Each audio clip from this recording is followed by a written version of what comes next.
Bonjour à tous, heureux de vous retrouver pour votre quartier flash du jour ce jeudi, direction l'hippodrome de Deauville. À l'occasion du prix de Giverny, on va évoluer sur 1900 mètres, on sera sur la piste en sable fibré, une épreuve dans laquelle on va faire confiance bien évidemment à ceux qui ont prouvé leur aptitude au parcours.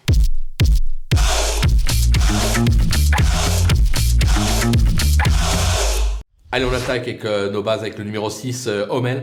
Une véritable rente pour les parieurs qui n'est pas sorti des 4 premiers depuis ses débuts. 13 tentatives, 100% de réussite à ce niveau. C'est tout simplement au papier pour moi le cheval à battre de l'épreuve. Je serais même tenté d'aller le jouer en simple gagnant placé sur theturf.fr. On va toutefois lui opposer le numéro 2, Koshenko, qui compte déjà 7 accessites à ce niveau sur le parcours. Il a déjà gagné sur ce parcours et il a déjà gagné à ce niveau également. En attendant Cagne, qui reste son jardin, il a encore son mot à dire pour la victoire. Le numéro 4, Wish Upon Star, qui a gagné à ce niveau en avril dernier. Il a fait ses preuves sur cette surface. Il a été supplémenté pour l'occasion.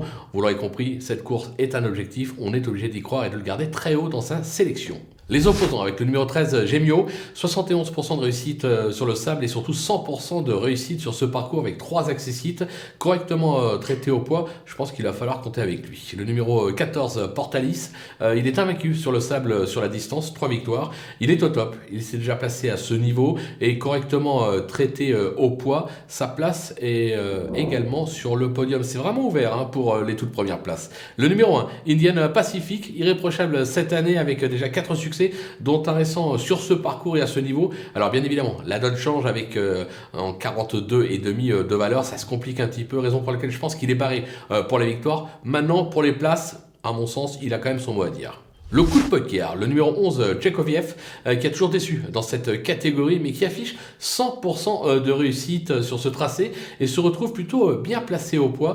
Sur sa fraîcheur, il ne faudrait pas le sous-estimer. J'ai la sensation que ça peut être une révélation dans cette catégorie et je me demande si j'aurais pas dû le remonter beaucoup plus haut plutôt que de le mettre dans les coups de poker.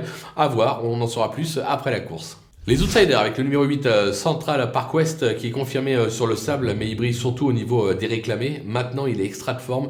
On ne peut pas l'interdire pour une 4-5e place. Le numéro 5, Picnic Royal, qui n'a cessé de s'illustrer ces derniers mois.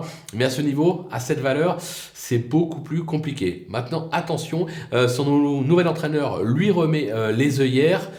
Pour les amateurs de cotes, ça peut être amusant. Le numéro 7, Wallem, qui a fait ses preuves sur ce parcours avec notamment un succès, mais c'était en 37,5 de valeur. Il n'a plus de marge.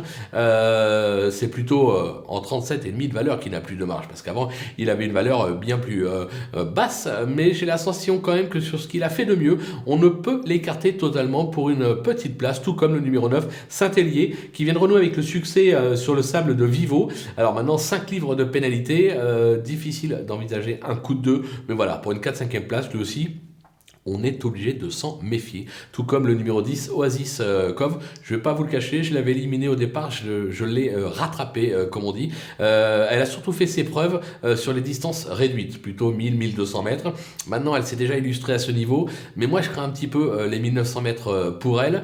Elle a été supplémentée. Moi, je me dis que si on la supplémente, c'est pas pour rien, même si je sais que c'est surtout pour que son propriétaire se fasse plaisir. Mais dans ces cas-là, parfois ça sourit, raison pour laquelle je m'interdis de l'interdire. Les délaissés, le numéro 3, Révolté, elle a gagné à ce niveau en gazon, enfin sur gazon plutôt, en valeur 36,5 en septembre dernier. Elle semble beaucoup moins performante sur le sable et n'est pas idéalement engagée au poids, raison pour laquelle je tente l'impasse. C'est une prise de risque, on va pas se le cacher. Le numéro 12, Mirka, seulement 5 sorties depuis ses débuts et déjà 2 succès sur le sable de Chantilly. Elle passe un test à ce niveau, maintenant je la trouve très chargée, raison pour laquelle là aussi je tente l'impasse. Le numéro 15, Pink Intellectual, qui compte un accessite en 5 tentatives à ce niveau. Elle a toujours échoué en 2 tentatives sur le sable, raison pour laquelle je préfère ne pas la garder dans ma sélection. Et enfin, le numéro 16, Hugo The Look, qui a échoué à chacune de ses tentatives à ce niveau, je crois que c'était 2.